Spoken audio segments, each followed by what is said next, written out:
هل تصدق أن هناك ضجة في الولايات المتحدة وأوروبا في مهاجمة هذه الألعاب؟ ليش؟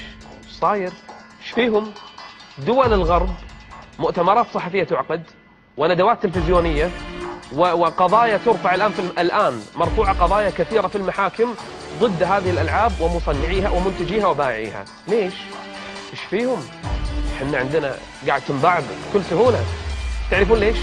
لأن الغرب أحس بخطورة هذه الألعاب على أخلاق أولادهم، على أخلاق الجيل اللي هم عايشين فيه، على أخلاق مجتمعهم. هم خايفين على أولادهم، ولهذا هيلاري كلينتون عقدت مؤتمر صحفي كبير وضخم تحارب هذه الألعاب وتدعو لمحاربتها. وهناك معدي لبرامج وبرامج تلفزيونية شهيرة يشاهدها 20-30 مليون إنسان، عقدت حلقات متخصصة لمحاربة هذه الألعاب. ايش صاير؟ ايش فيه الألعاب هذه؟ كل الآن بعض المتدينين بل أغلبهم علشان عياله ما يطلعون فضائيات حط لهم هذه الألعاب، ما يدري أن هذه الألعاب اليوم أخطر من القنوات الفضائية، اسمح لي حتى الإباحية.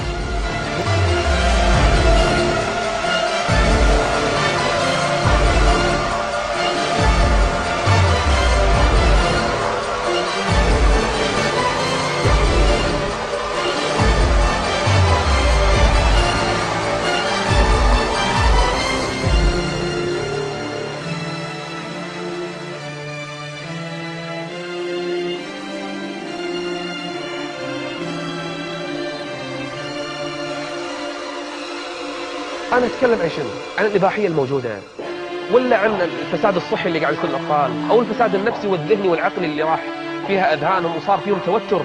تلقى الطفل بسم الله ذاك اليوم شفت لي طفل قاعد يصارع نفسه، ما أدري إيش فيه، قاعد يسوي حركات وقاعد صار مثل المجنون.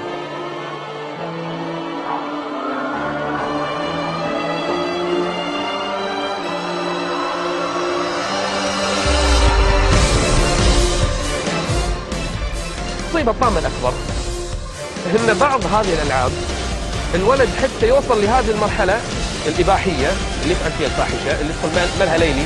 مثل ملهى ليلي؟ ملهى ليلي بكل معنى الكلمة، كل شيء فيه. طفل ب7 سنين يدش يختار الفتاة ويدخل داخل ويسوي كل شيء.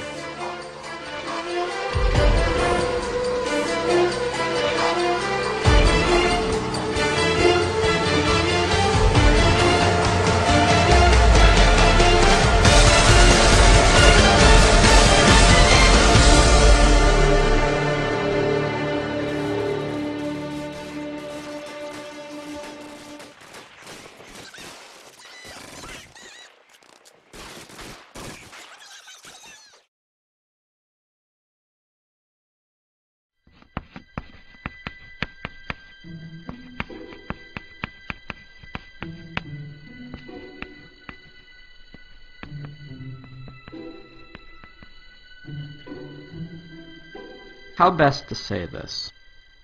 Understand that I'm not the kind of person to sit in front of a microphone and believe that what I think will have any profound meaning to your lives. But you see, although what I have to say may upset a few of you, a few months ago I had one of those life-changing moments that forced me to realize that I've made a lot of stupid mistakes in my life. And you know what they say, make films about what you know. The problem was, why should the thousands of you now watching this believe me when I say that video games were to blame? Understand that I've played video games my entire life, starting with Atari and Nintendo, right up till just a few months ago. Over the years, I could only calculate that I've lost thousands of dollars and tens of thousands of hours of my life to them. But when I considered their effect on my life, I had to face the fact that years of gaming had not made me smarter, and button mashing had not improved my reflexes. I was not a kung fu master, I couldn't properly swing a sword, and in a zombie apocalypse, I probably wouldn't last 5 minutes. We often forget that video games are entertainment. That means beyond making you feel good, they have no lasting value. Regardless of how important it may feel to you, there is no place on a resume for Xbox achievements.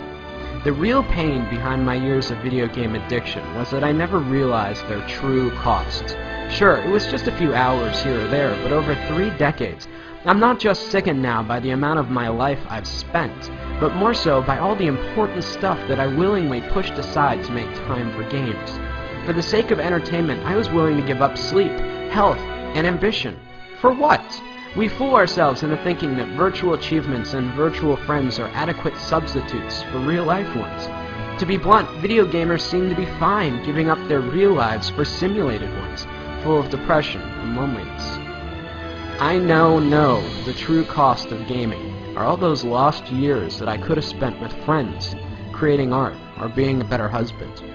3 months ago, I had to face the facts that I was alone, overweight, and divorced. If there's a moral to this lecture, it's that as much as we may want one, life does not have continues. For much of my life, I was eager to trade away countless opportunities, friendships, and love for experiences that don't really exist. I guess what I'm saying is, it took me a long time to figure all this out, and along the way, I missed out on a lot of life. At the risk of sounding like an after-school special, don't allow something as stupid as video games consume the best years of your life at the expense of all the greatness you could achieve.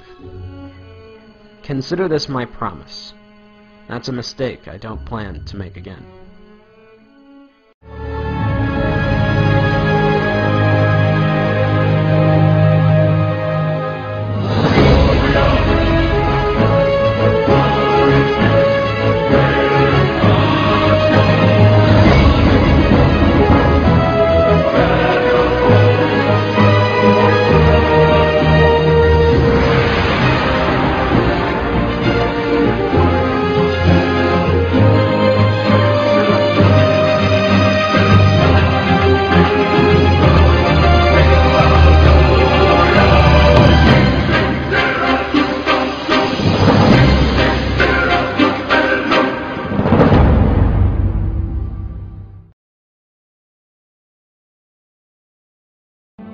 Now, I know a lot of you are going to be angry or confused over the things that I'm saying.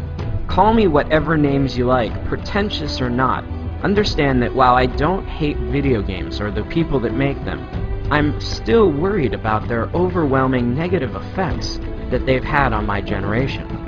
But halfway through animating this film, I came across a documentary about the Penny Arcade convention, and that's when it hit me. Healthy gamers do not dwell away on the games, but instead embrace the community.